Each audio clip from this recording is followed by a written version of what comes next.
V-Guard presents कौन जीत रहा है, को पावर्ड बाय सेंसोडाइन एंड विमल।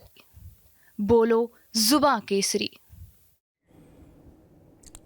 नरेंद्र मोदी 3.0 यानी कि तीसरे कार्यकाल का शपथ ग्रहण समारोह हो चुका है। बिहार से कितने मंत्री होंगे सामने आ चुका है। देश के सभी मंत्री जो होने वाले हैं शपथ ले चुके हैं, मगर कई सवाल हैं जिन पर सस्पेंस अभी बाकी है। नीतीश कुमार आखिर 2 मंत्री पदों पर कैसे मान गए, क्योंकि जो खबरें चल रही थी वो तो 4 मंत्रालय तक की थी। तो अब जो 2 मंत्री मिले हैं, क्या नीतीश कुमार उससे खुश हैं? क्या नीतीश कुमार के मन में अभी कुछ और चल रहा है?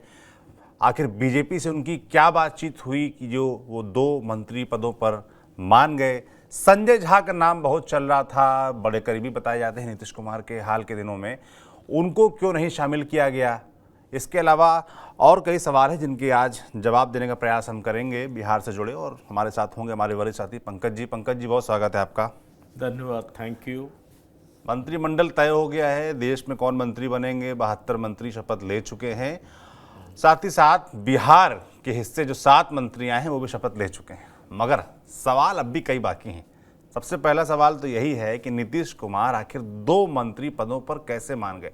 चल तो बात 4 मंत्री पद तक की थी, 7 नहीं 8 मंत्री। 8 मंत्री पद। जी देखिए, नीतीश कुमार 2 मंत्री पद पर क्यों मान गए, ये बड़ा सवाल है। बिल्कुल। पर इसका जवाब देने से पहले मैं 1-2 बात जरूर बताना चाहूंगा। नीतीश और संजय झा कल दोनों एक साथ बैठे हुए थे, पर दोनों के चेहरे पे खुशी नजर नहीं आ रही थी। हिस्सा जरूर ले रहे थे, पर मैं दोनों के चेहरे पर खुशी नहीं देख पा रहा था। तो निश्चित तौर पर मैं एक बात जरूर समझ रहा हूं कि जो उम्मीदें शायद उनको होगी कि मोदी के तीसरे कार्यकाल में उनको जो हिस्सेदारी केंद्र में मिलेगी, मुझे वो मिलता हुआ दिखाई नहीं पड़ा। दूसरी एक बड़ी बात यह है कि आप बिहार बीजेपी से 4 मंत्री बना रहे हैं 12 सीटें जीत करके, और जेडीयू के 2 ही मंत्री बन रहे हैं।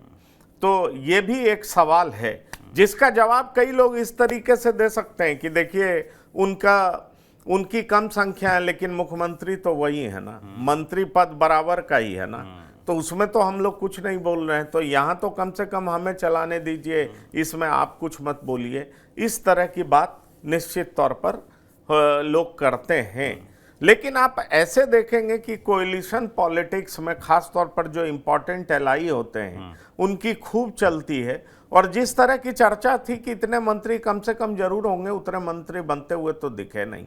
इसलिए निश्चित तौर पर यह चर्चा है कि नीतीश कुमार 2 ही मंत्री पर क्यों मान गए। जी, अब इसका जवाब मैं इस तरीके से आपको दूंगा। मुझे जो जानकारी है, मुझे जानकारी यह है कि नीतीश कुमार कई बार इधर उधर कर लिए, थक गए, और थक गए तो अब उन्होंने ये एक तरीके से तय कर लिया कि अब अगला विधानसभा चुनाव लड़ना है, और विधानसभा चुनाव के लिए बहुत कुछ केंद्र से लेना है, जिसमें स्पेशल स्टेटस वगैरह वगैरह बहुत सारी चीजें हैं, और उन सब की तैयारी के बाद ही चुनाव में जाना है।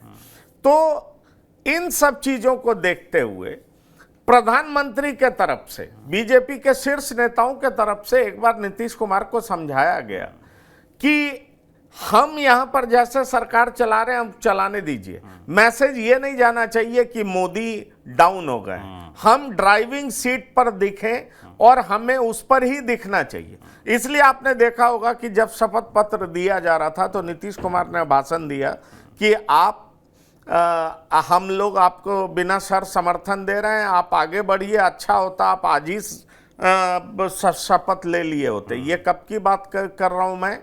ये बात कर रहा हूं मैं जब शपथ इनको 9 तारीख को लेना था, और ये बात जब पार्लियामेंट्री जब एनडीए के नेताओं की मीटिंग हो रही थी, तब की बात मैं कर रहा हूं।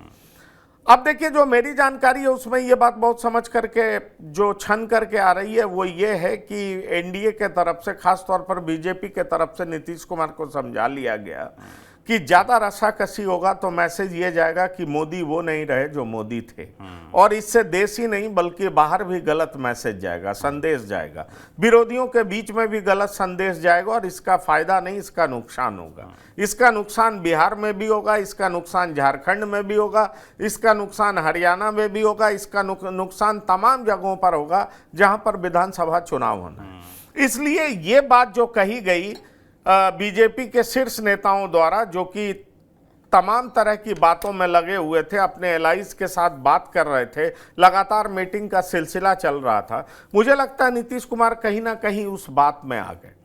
और निश्चित तौर पर फिर भी नीतीश कुमार जो उम्मीद कर रहे थे कि तीन पद तो मिलेगा, मंत्री पद, वो नीतीश कुमार को मिला नहीं, और शायद नीतीश कुमार इस वजह से कहीं ना कहीं खुश तो नहीं दिख रहे थे। कल उनके बॉडी लैंग्वेज से ऐसा कुछ नहीं दिख रहा था जिस वजह से कहा जाए कि वो खुश है। और खास तौर पर तब जब उनके दाहिने बैठे हुए संजय झा के चेहरे पर भी खुशी नजर नहीं आ रही थी, जबकि ये माना जा रहा था कि संजय झा भी मंत्री बनेंगे, ये तय है। पर किसी ने नहीं सोचा था कि जेडीयू के कोटे में सिर्फ 2 मंत्री पद जाएगा। इसलिए मुझे जहां तक जानकारी है कि बीजेपी के नेताओं द्वारा नीतीश कुमार को समझा लिया गया कि विधानसभा चुनाव से पहले आपको जो कुछ चाहिए वो हम पूरी मदद करेंगे, बिहार का बचा खुचा काम भी हो जाएगा, लेकिन केंद्र की सरकार प्रधानमंत्री चला रहे हैं, उनके नेतृत्व में चल रहा है, वो किसी दबाव में नहीं है, वो खुले तौर पर सरकार चला रहे हैं, ये मैसेज जाना चाहिए। इसलिए किसी भी तरह की रस्साकशी, किसी भी तरह का दबाव दिखना नहीं चाहिए।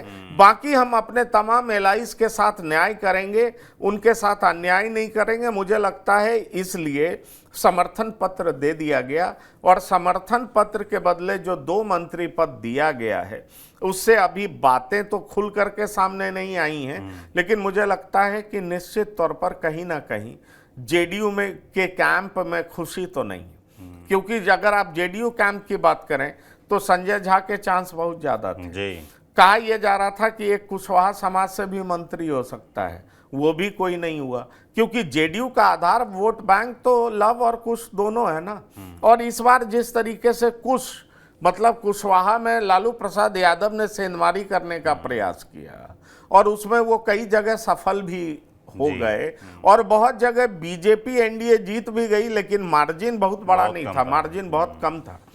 तो इस बात से समझा जा सकता है कि विधानसभा चुनाव पर इसका खासा असर पड़ेगा, इस बात को आप तय मानिए। और इसलिए मैं जो देख पा रहा हूं उसमें एक बात बहुत साफ देख पा रहा हूं कि अभी तो माने हुए दिख गए हैं, लेकिन नाराजगी कहीं ना कहीं है, और नाराजगी की लकीरें उनके चेहरे पर कल साफ नजर आ रही थी। इस बात से कोई इनकार नहीं कर सकता। अगर नाराज नहीं थे तो खुश भी नहीं थे, वो दिख रहा था। बिल्कुल, मगर बीजेपी के लिए अच्छी खबर ये है कि पिछली बार जब शपथ ग्रहण समारोह हुआ तब नीतीश कुमार शामिल नहीं हुए थे, कल शामिल हुए हैं, और जैसा कि पंकज जी कह रहे हैं कि उनकी बॉडी लैंग्वेज से ऐसा लग नहीं रहा था कि वो उतने संतुष्ट हैं।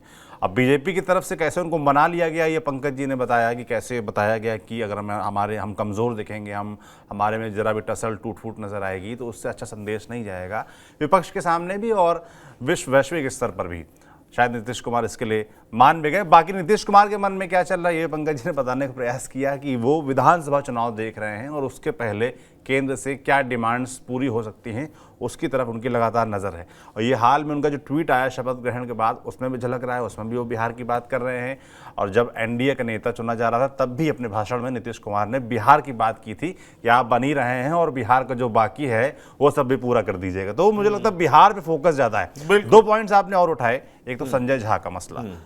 हम जब चर्चा करते थे चुनाव से पहले, जब चुनाव चल रहे थे उस दरमियान भी, तो संजय झा का नाम बहुत इंपॉर्टेंट कड़ी के तौर पे आता था।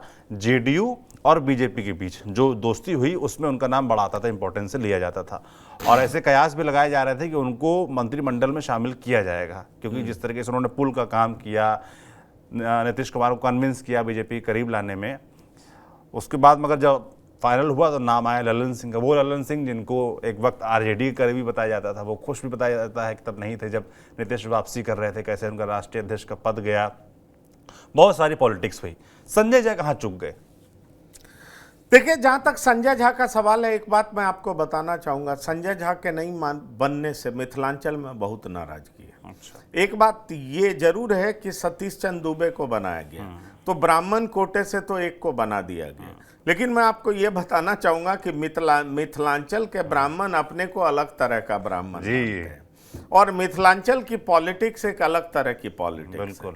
जब मैं बिहार के चुनाव प्रचार में घूम रहा था तो मैं जब मिथिलांचल गया तो ऐसे ही वहां पर बहुत लोगों के बीच में नाराजगी थी। नाराजगी की बड़ी वजह यह थी कि एक तो मिथिला यूनिवर्सिटी को सेंट्रल यूनिवर्सिटी का दर्जा नहीं मिला, दूसरी नाराजगी की वजह यह थी कि वहां एम्स लाने की बात थी, एम्स वहां पर पहुंचा नहीं, और गलत तरीके से बयान दे दिया गया कि एम्स आ चुका है। तीसरा कहा जा रहा था कि दरभंगा एयरपोर्ट बन तो गया है, लेकिन एयरपोर्ट उस तरीके से तैयार नहीं हुआ जिस तरीके से तैयार होना चाहिए, तो अभी भी जो आवाजाही है प्लेन का वो उस तरीके से शुरू नहीं हो पाया।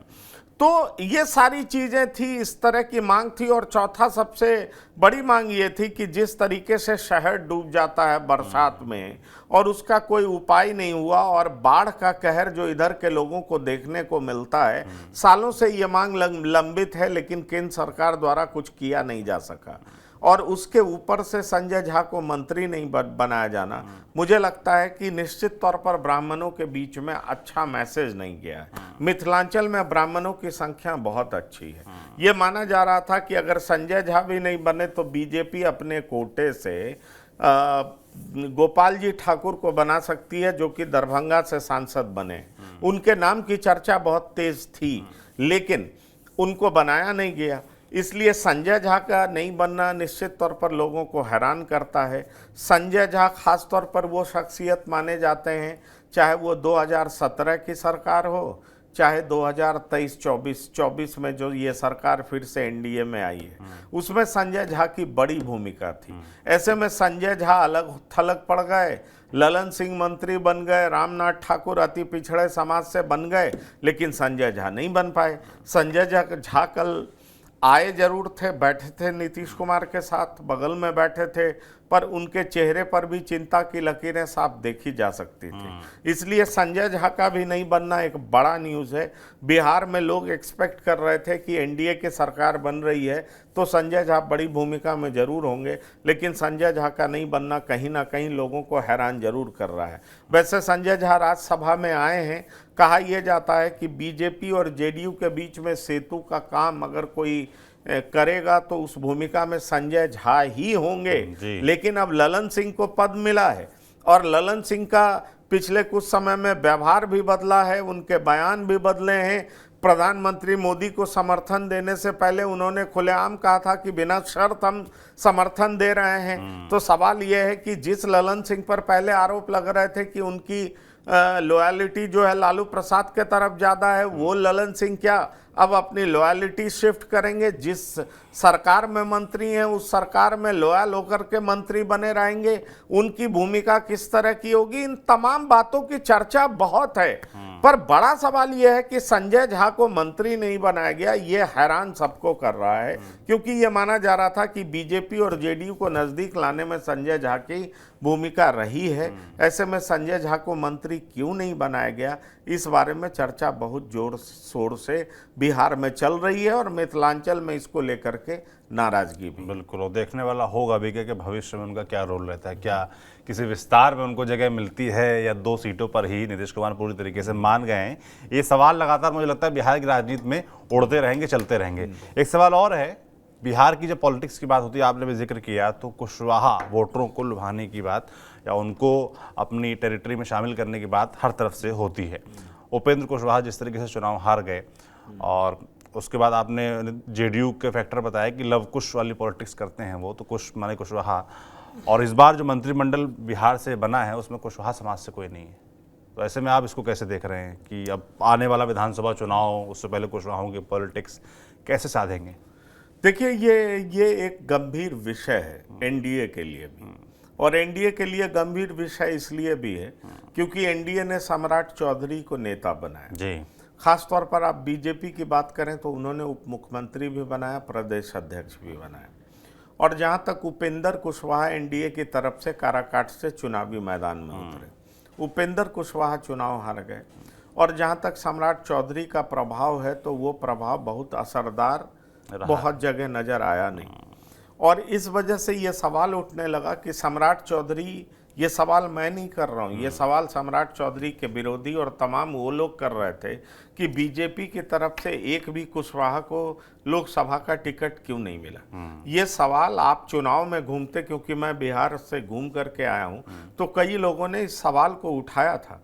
अब ऐसे में सवाल उठता है कि औरंगाबाद में जिस तरीके से लालू प्रसाद ने, जो कि मिनी चित्तौड़गढ़ कहा जाता है, वहाँ पर एक अभय कुशवाहा को उतार दिया और अभय कुशवाहा मिनी चित्तौड़गढ़ में एक राजपूत उम्मीदवार सुशील सिंह को हराने में सफल रहे। उसका असर ये हुआ कि औरंगाबाद के बगल में ही काराकाट है, काराकाट में राजपूत पवन सिंह के तरफ चले गए और पवन सिंह के तरफ चले गए तो उपेंद्र कुशवाहा हार गए।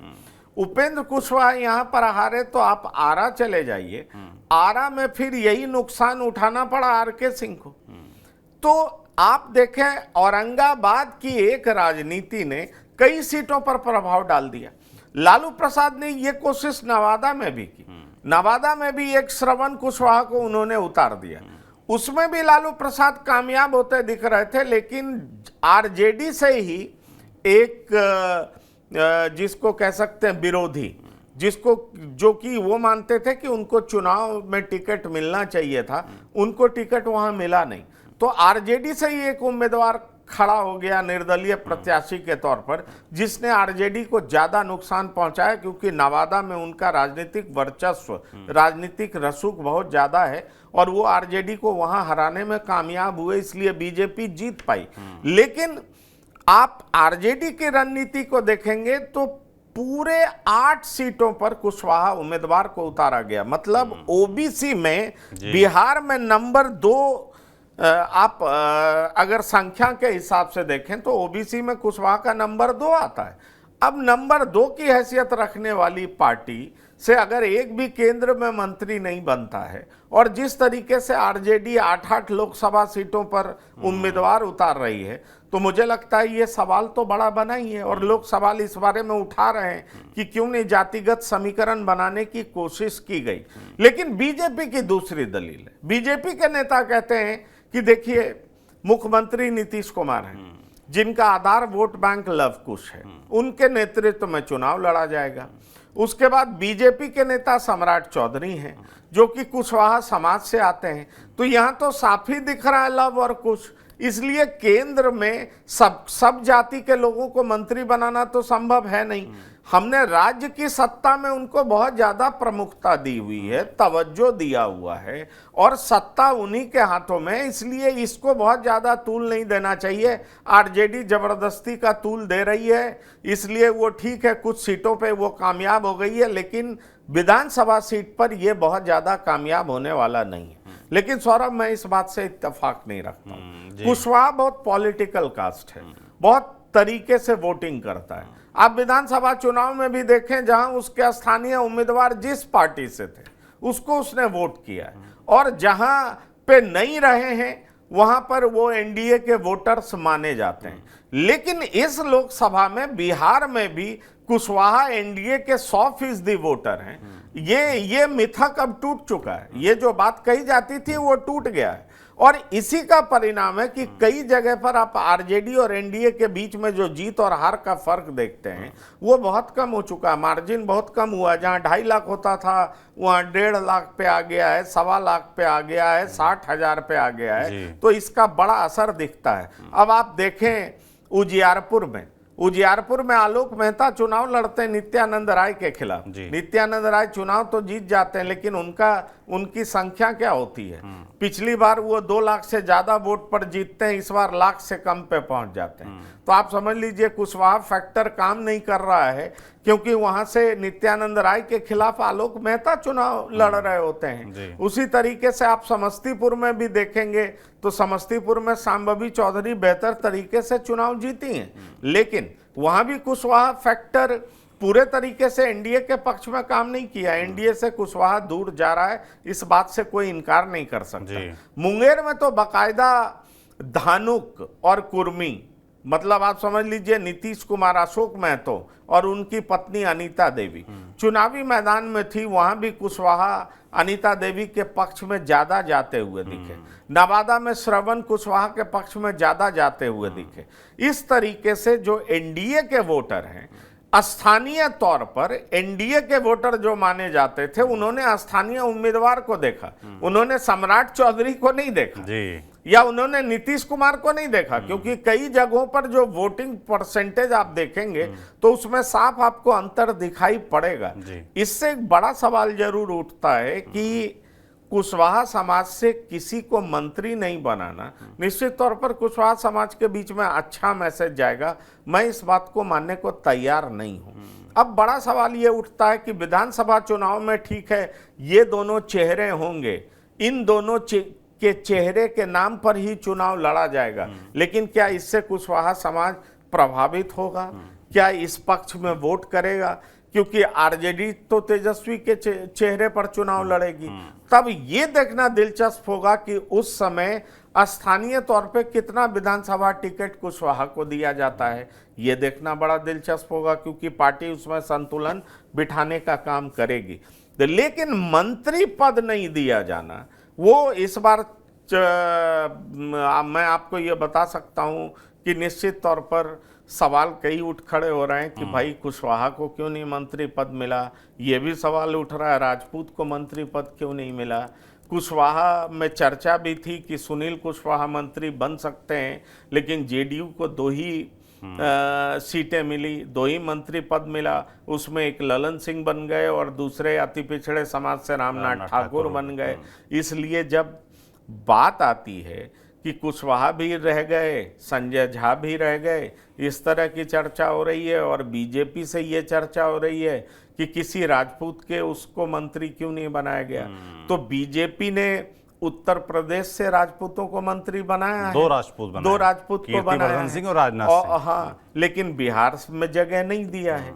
तो बीजेपी के दिमाग में कुछ और सोच होगा मेरे ख्याल से। लेकिन राजीव प्रताप रूडी कंटेंडर थे, जनार्दन सिग्रीवाल कंटेंडर थे, आरके सिंह चुनाव हार गए, नहीं तो आरके सिंह जीते होते तो वो बहुत बेहतर परफॉर्मर थे।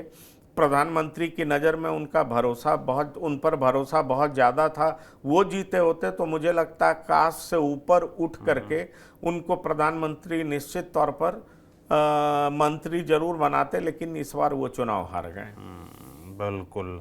अब एक और सवाल मुझे लगता है लोगों के मन में होगा कि पता तो चल गया मंत्री कौन, अब मंत्रालय कौन सा होगा, इसको लेकर कोई खबर?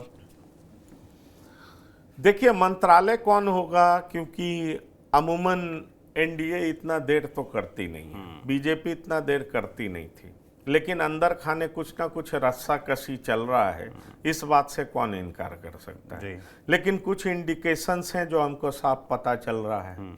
जैसे कल टेरर अटैक जम्मू में हुआ जी, तो आपने देखा कि उसको लेकर के मीटिंग या बातचीत तुरंत किसने की, तो अमित शाह ने की। मतलब ये साफ दिख रहा है कि अमित शाह फिर से गृह मंत्री बन रहे हैं जी। जहाँ तक सवाल है परिवहन, रोड और इसकी, तो वो भी मुझे जानकारी मिल रही है कि नितिन गडकरी काम कर रहे हैं, लेकिन मंत्रालय को लेकर के कहीं ना कहीं रस्साकशी तो चल रहा है। मिनिस्टर ऑफ स्टेट एनसीपी को दिया जा रहा था, उसको लेकर के उन्होंने मना कर दिया। प्रफुल्ल पटेल का कहना है कि भाई वो तो पहले कैबिनेट मिनिस्टर रह चुके हैं, इसलिए मैं आपसे कह रहा हूँ। इसलिए जहाँ तक सवाल है कि बिहार को क्या मिलेगा, तो बिहार में जो ललन सिंह है उनका जो रेलवे पर है, और मैं आपको ये बता रहा हूँ कि इस बार पहले ही प्रधानमंत्री मोदी ने जिस तरीके से अपना कैबिनेट बनाया है, लोगों को ओथ दिलवाया है और ये भरोसा दिलाया है कि भाई हमको ड्राइविंग सीट पे दिखने दीजिए, ये नहीं दिखना चाहिए कि हम मजबूर प्रधानमंत्री हैं तो मैसेज अच्छा नहीं जाएगा। पर इस सब के बावजूद अभी तक मंत्री पद का डिक्लेरेशन नहीं होना कई तरह के सवालों को जन्म देता है। मुझे जहाँ तक जानकारी है, ललन सिंह की पहली प्राथमिकता होगी कि रेल मिले, जेडीयू चाहेगी कि रेल मिले, लेकिन मुझे शक है कि ये लोग रेल देना चाहेंगे, क्योंकि रेल मंत्री के तौर पर ये अश्विनी वैष्णव से अगले 10 साल का खाका तैयार कर चुके हैं, और वो इंफ्रास्ट्रक्चर का मसला है कि देश में इंफ्रास्ट्रक्चर किस हद तक तैयार होना चाहिए, तो मुझे ये दिखता है, लेकिन उसके बाद अगर कुछ दिखता है तो मुझे लगता है कि क्या इनको कृषि मंत्रालय मिल सकता है, ग्रामीण विकास मंत्रालय मिल सकता है। वो कौन से मिनिस्ट्रीज हैं जो इनको मिल सकते हैं, क्योंकि नीतीश कुमार कृषि मंत्री भी रह चुके हैं, रेल मंत्री भी रह चुके हैं, इसलिए सवाल कई उठ खड़े हो रहे हैं। जब तक पुख्ता तौर पर मंत्री पद नहीं मिल जाता, मुझे लगता है अभी थोड़ी जल्दबाजी होगी। लेकिन मेरी जानकारी में अगर रेल नहीं मिला तो ग्रामीण विकास मंत्रालय पर जेडीयू का जोर जरूर होगा, और जेडीयू उससे कम पर मानेगी भी नहीं। बिल्कुल, तो देखना दिलचस्प होगा और उम्मीद लगाई जा रही कि आज शाम तक शायद ये तस्वीर साफ हो जाए कि किसको कौन सा मंत्रालय मिला। जो जानकारी आएगी बिहार से जुड़ी, देश से जुड़ी, आप तक हम ऐसे ही पहुंचाते रहेंगे। आप देखते रहिए TV9 डिजिटल। शुक्रिया। वी-गार्ड प्रेजेंट्स कौन जीत रहा है, को पावर्ड बाय सेंसोडाइन एंड विमल। बोलो जुबां केसरी।